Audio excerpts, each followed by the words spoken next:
What are we discussing on today's Locked on Diamondbacks podcast? EUGENIO SUAREZ is the MVP of Major League Baseball, reacting to Game 1 against the New York Yankees, and then discussing what Zac Gallen needs to do to get back on track in Game number 2.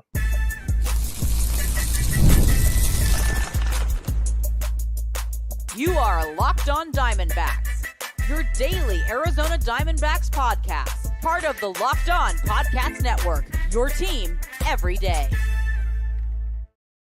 Welcome into the Locked on Diamondbacks podcast, part of the Locked on Podcast Network, your team every day. You're listening to who? The always charismatic host of this podcast, Millard Thomas, multimedia journalist and a graphic designer. So please go check out my website, millardthomas24.myportfolio.com. There you can see all my latest work, from my packages to my articles to my photos and my graphic design. On today's Locked on Diamondbacks podcast, we're discussing EUGENIO SUAREZ in his MVP season, what Zac Gallen needs to do to get back on track in Game 2 against the Yankees, and then discussing how the offense late is great, but can we see some more early offense get going? Discuss that in segment number 3. So we got a jam-packed show for you guys as always, but first I want to say thank you for making Locked on Diamondbacks your first listen every day.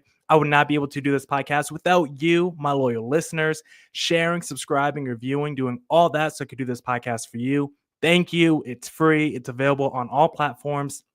So please continue to tell your friends.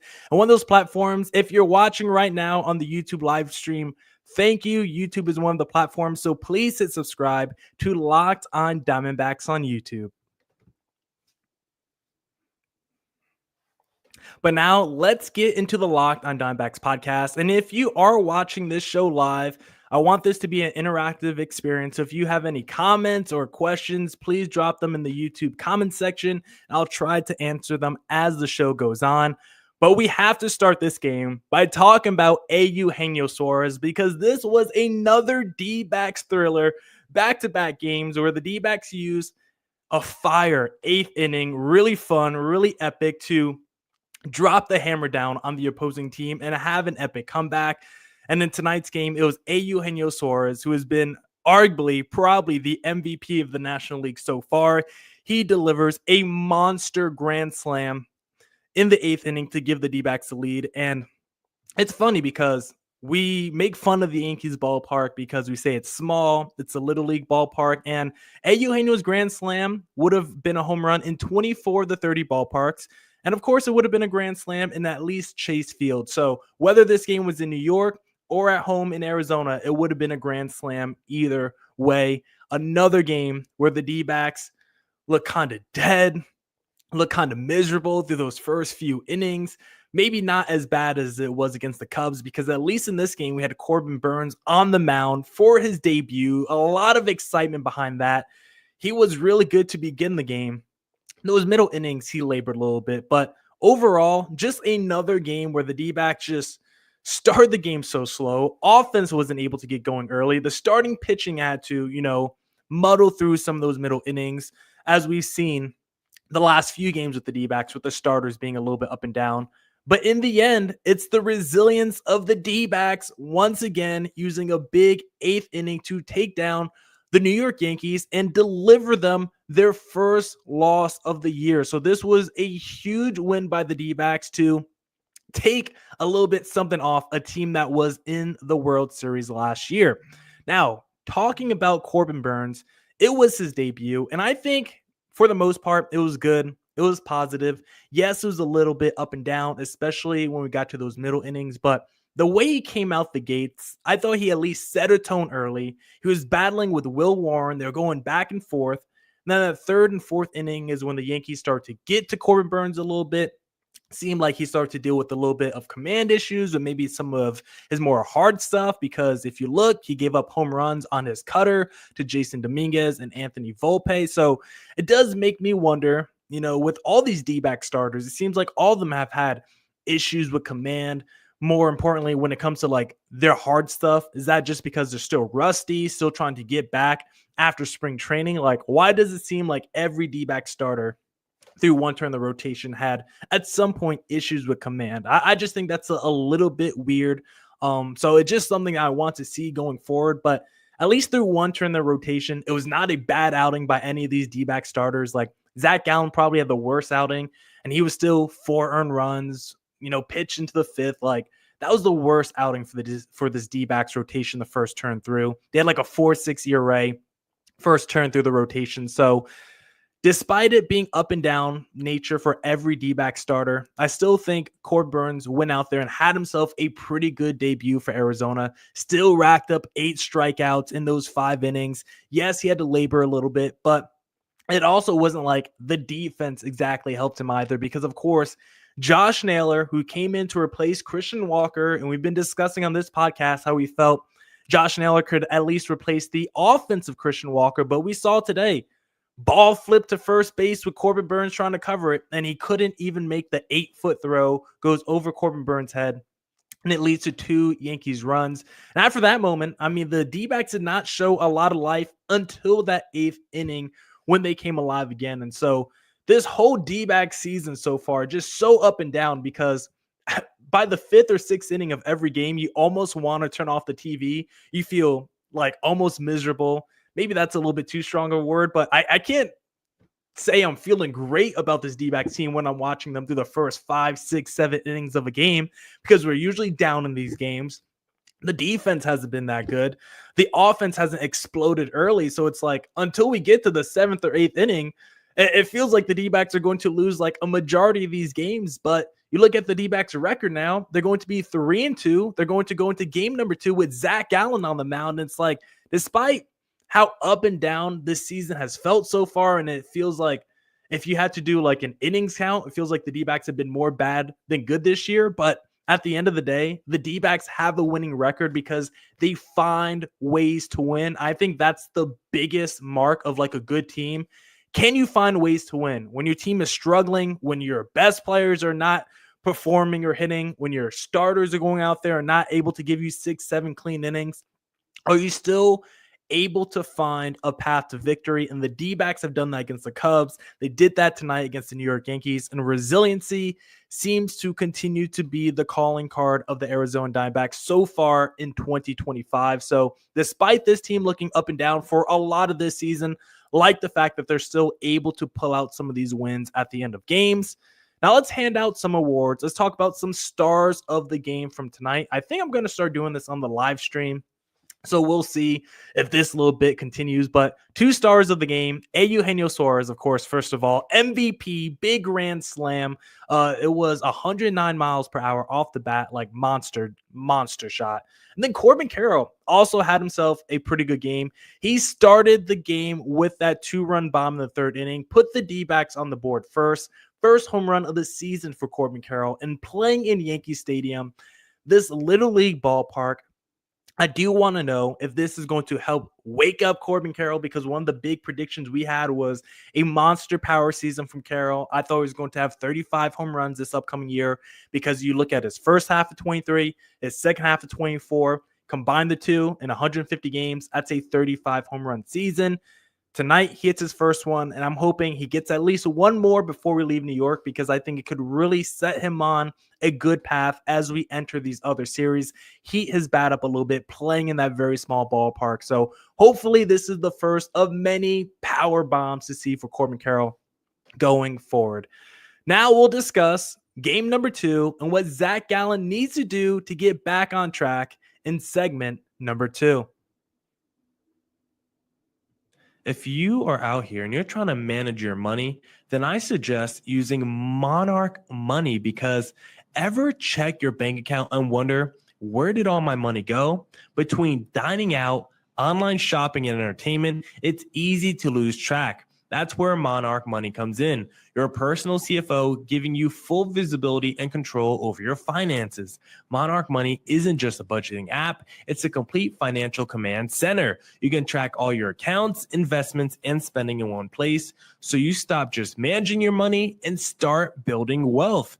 When I started using Monarch, I realized just how much I was spending on food delivery. Now I budget smarter and save more. Take control of your finances with Monarch Money. Use code LOCKEDONMLB at monarchmoney.com for 50% off your first year. That's monarchmoney.com, code LOCKEDONMLB for half off your first year. That's monarchmoney.com.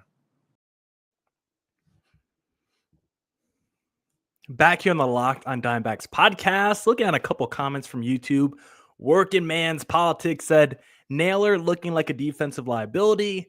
Had some low lights in that series against the Cubs. And then also we didn't touch on, it wasn't just the ball flip 2-run error for Josh Naylor. He also had the bases loaded in the 8th inning with the bases loaded, 1 out, and struck out. Thankfully, EUGENIO came through for the team in that situation, but Josh Naylor, very, very tough night for him. Maybe shout out Geraldo Perdomo. I thought he had a good game as well. He always seems to be in the mix when the D-backs have, like, whenever they make that comeback, they start storming back. Geraldo Perdomo is always in the middle of it, always the catalyst. And once again, he was in the 8th inning tonight. Caroline Maher, I'm sorry if I pronounce your guys' names wrong.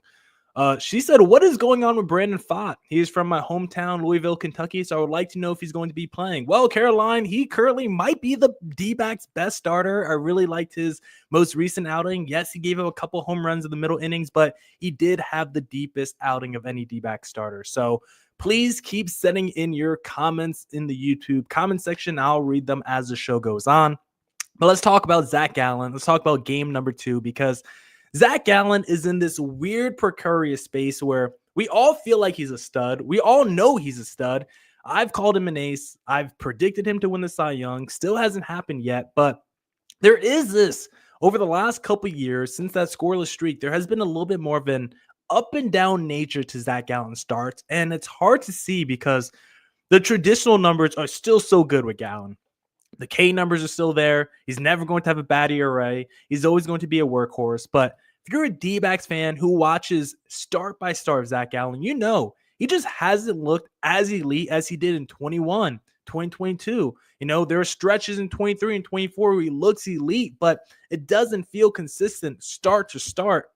And there are actually underlying advanced numbers that back it up that actually tell you, when you look at the fastball numbers for Zac Gallen ever since 2022, they've been going the opposite way in terms of effectiveness, the put away stuff, the whiff percentage. You look at the average allowed and all that stuff.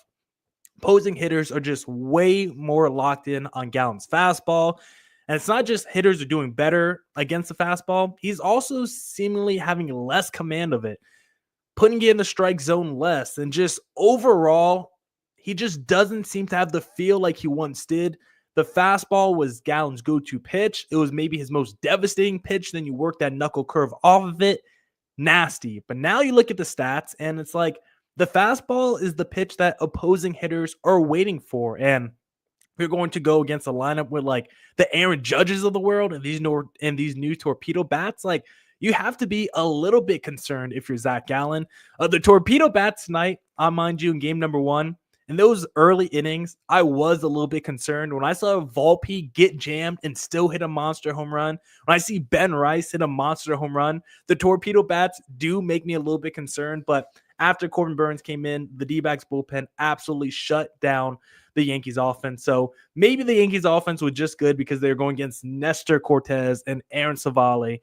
It's not the same thing when we go against Corbin Burnes and J-Mart. But this Yankees offense heats up the next 2 days. And also, if we see more players around Major League Baseball like Elly De La Cruz pick up a torpedo bat for the first time and have the most insane game of their career, like we're going to get to a point in the next couple weeks where the data might be so overwhelming with these torpedo bats where it's actually negligence on your franchise or organization if every player doesn't have one. So I am so locked in and invested on these torpedo bats, and we'll see how it affects this D-backs team the rest of the way, especially in this series against the New York Yankees. For Zac Gallen, a guy who wants to throw the fastball against the Yankees lineup that likes hitting the fastball, need to have that fastball command down and pat if you're Zac Gallen, because you do not want to have some iffy stuff going against Aaron Judge in that torpedo bat. But one thing working in the favor of the D-backs that I thought was going to be like the biggest X factor entering the series, because on yesterday's podcast, we discussed a lot. Devin Williams, how nasty he is, how devastating he can be for the New York Yankees. And we learned after I posted that podcast that he will be on paternity leave. So he's out this entire series. And so that really swings the bullpen edge, I believe, to Arizona. As we saw tonight, it does not matter if you have a lead entering the late innings, as long as this D-backs offense has a pulse. And then we have our J Marts, our Pucks in the back end of the bullpen. We're going to be just fine. So I think the fact that the Yankees don't have Devin Williams puts so much more pressure on their offense now to go out there and really crush early. Puts more pressure on their starting pitcher and their other relievers to really make sure they limit damage against this explosive D-backs offense. Because you knew before, if you got to the ninth inning with the lead, Devin Williams was going to shut it down. That's how the D-backs feel with J Mart, who we did not see in the ninth inning today. And it is something that I do want to touch on because we did see AJ Puk close the game for the Arizona Diamondbacks. And I do want to know if that's something that was just a complication because of today's game, because when you look at Puk in that ninth inning, he did get to face a row of lefties, right? Did Torey Lovullo actually manage this game so well where he had J Mart go against the righties and then save Puk for the lefties in the ninth? Potentially, maybe in Yankee Stadium too, being a lefty pitcher just makes more sense. And so maybe for this series, in that situation, Puk is the closer. But for the most part, going forward, J Mart's really the guy getting the nod. So I thought that was kind of interesting to see Puk be the closer tonight. And it does feel like when Puk is the closer, it feels like that's just not his natural role. We saw it last year when he tried to close the game, the final game of the season, right? And gave up the home run in the ninth inning. He did it again tonight against Ben Rice. Some guys are just made to be the setup man. I think AJ Puk is the same way. But with Devin Williams out and with AJ Puk and J Martin, D-backs definitely have the edge when it comes to the bullpen in this series.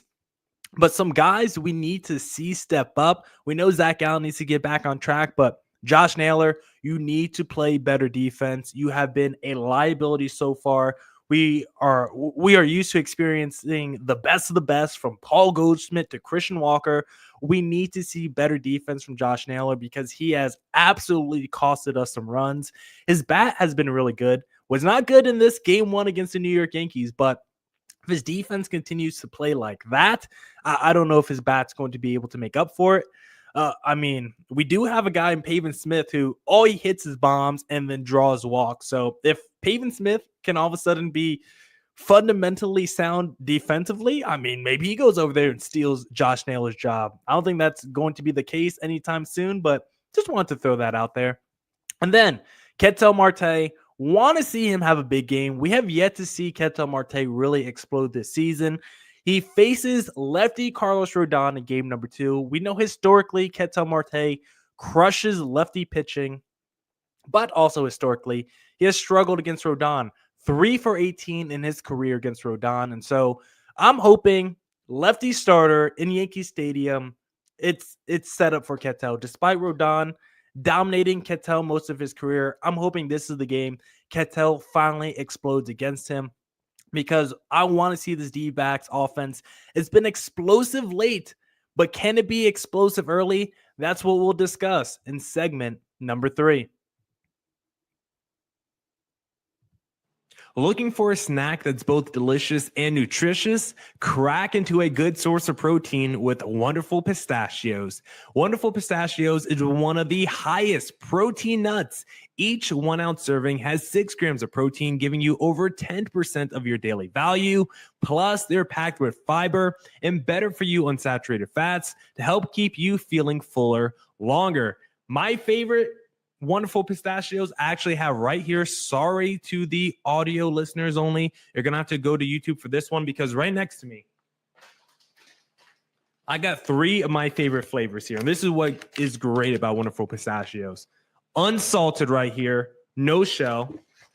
Chili roasted, no shell. And then this one is roasted and salted with the shell. The great thing about Wonderful Pistachios is the variety. You could get salted, unsalted, with shell, no shell. Get a little kick to it if you wanted to. No matter what flavor you want, they have a variety and a profile that fits just for you. So please go get yourself some wonderful pistachios, get snacking and get cracking with the snack that packs a protein punch. Visit wonderfulpistachios.com to learn more. Back here on the Locked on Diamondbacks podcast, and now let's discuss the D-backs offense. And if we can see more of that explosive offense that we see late, can we see it early? Coda Kid says, "What's good, fellas? Love Gino." Yes, Coda Kid, we all love Gino. And Gino is a pending free agent. You have to wonder, could he be the next guy that gets the tap on the Hazen, gets the tap by Mike Hazen on the shoulder and say, "Hey, Gino, step in my offense. We want to step into my office. We want to discuss contract extensions." Don't think it will happen. If EUGENIO continues the type of season he's on, he's going to want to hit free agency and get the bag. So everyone soak in this season of EUGENIO, because if he's going to have the season that I believe he's going to have, he will be getting the bag from someone else this offseason. But let's talk about the D-backs offense and how it's been great late, but can we see it be great early? Because we know about the resiliency of this team. We've discussed already in segment number 1 about no matter how down this team feels after 5, 6, 7 innings, how miserable, desperate you feel. I know I've wallowed in sorrow at times watching these games early because it just feels like the D-backs are on track to lose the game. Then all of a sudden they come alive in the 8th inning, because if you look at the stats so far this year, the D-backs team absolutely loves the 8th inning. We know about the 8-run 8th inning in the last game of the Chicago Cubs, all right? And the D-backs so far lead Major League Baseball with runs in the 8th inning after today's game, because how many runs do they have in that 8th inning? Let me just double check. They had 5 runs in that 8th. So after today's game, they have 13 runs in the 8th inning, which leads Major League Baseball. Just think about that. 5 games, and they have 13 runs in just 1 inning. So this team has been great late in games, clutch in games. That's what you want to see. I love resiliency, and that has been the calling card of the D-backs so far in 2025. I believe that has been their identity. But one thing that I want to see the D-backs do more of going forward, because as much as I like the late offense, I want to see some early offense, because last year, that is something that the D-backs took major advantage of. If you're a fan of sports gambling and going on FanDuel, you knew with the D-backs last year, you don't do the nerfy, right? You don't do the no-run first inning. With the D-backs last year, you do the yerfy, the yes-run first inning, because the D-backs in the first inning last year led all of Major League Baseball in first inning runs. They came out the gates and they smacked you and punched you in the mouth last year. And this year, they are like kind of just sitting back, relaxing. They're taking some jabs, taking some hits. Yes, they put a couple of runs on the board here and there, but until the game gets serious, until they're back against the wall, this D-backs offense seemingly has not locked in or cared. And I want to see them lock in and care a little bit earlier. I want to see this D-backs offense put more pressure on these opposing pitchers, because we just have not seen that really yet. We've seen these starters just able to cruise through their first 2, 3, 4 innings. I mean, the starters against the D-backs have had a pretty good time so far. It's the bullpen against Arizona that hasn't had a lot of fun in 2025. But if you're a starter going against the D-backs, you're probably going to have a pretty good chance of having a quality start against us, because we have not been good against starting pitching so far in 2025. So I want to see our offense put more pressure on these opposing pitchers, because I love the fact that we're doing damage against the bullpen, but how about these starters as well? Let's get to the starters early, and then we can do even more damage against the bullpen, especially if it's a game 1 against the New York Yankees where Devin Williams is already out. If you could go out there and crush the Yankees starter early and get to that bullpen in game number 1, only going to make the rest of the series that much tougher. So hopefully in game number 2, we could get to Rodon early so we could get to the bullpen even earlier, because we have not even really see what this D-backs rotation looks like with the lead. Like, yes, Corbin Burnes had a 2-0 lead today, but imagine if he had a 2-0 lead after the first inning. If he knew the first pitch he made, he had a 2-0 lead. Like, these D-backs starters have not experienced that yet this year. I believe this D-backs team has 0 runs in the first inning in 2025, something that they led Major League Baseball in last year. So I want to see this offense give a boost to the starters early in games. Like, I want to see what Zac Gallen looks like in game number 2 against the Yankees, knowing he has a lead not before he pitches. Or I guess before he pitches, right? Yeah, because the D-backs offense would be first. So I want to see Zac Gallen go out there before he even throws a pitch. He has a lead because these D-back starters have not really experienced that yet this season. And so let's put more pressure on these opposing starters. And if we could do that, maybe we get more chaos and havoc early in these games. We have not really seen the D-backs take advantage of their base runnings yet. And it feels like when the D-backs do, it typically is early in games. Let's see Corbin Carroll running around in the first inning. Ketel Marte hitting doubles to the wall.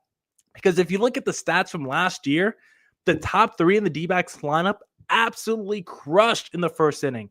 Carroll had a 316 average, 939 OPS in the first inning last year with 7 steals.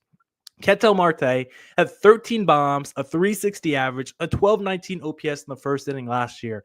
Even Lourdes Gurriel, 349 average, 891 OPS in the first inning last year.